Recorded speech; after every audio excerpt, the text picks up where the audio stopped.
পৃথিবীর কোনো মানুষ যদি আপনাকে ঠগায় কখনো আঘাত নেবেন না, কারণ মানুষ বড় নেমু খারাপ, মানুষ বড় গাদ্দার। মনে রাখবেন, সব মানুষ পৃথিবীর একত্রিত হয়ে যদি আপনার ক্ষতি করতে চায়, কেউ আপনার ক্ষতি করতে পারবে না যদি আল্লাহ না চায়। মানুষ মানুষকে ঠগাইতে পারে, সন্তান বাবাকে ঠগাইতে পারে, বাবা সন্তানকে ঠগাইতে পারে, স্বামী তার স্ত্রীকে ঠগাইতে পারে।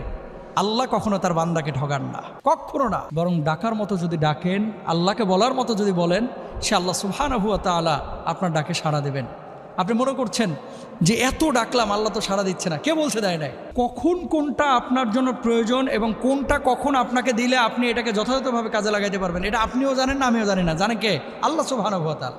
সুতরাং আল্লাহকে ডাকেন, আল্লাহর সাথে বোঝাপড়া করেন, শুধু রিজকের পেছনে না ছুটে রিজিকের মালিকের পেছনে ছুটেন। পৃথিবীতে কে কষ্ট দিল, কে আপনার তিরস্কার করলো, কে আপনাকে হিংসা করলো, কে পেছন থেকে টেনে ধরলো, গণার টাইম নাই, দেখার টাইম নাই। আমার বোঝাপড়া হবে আল্লাহর সাথে।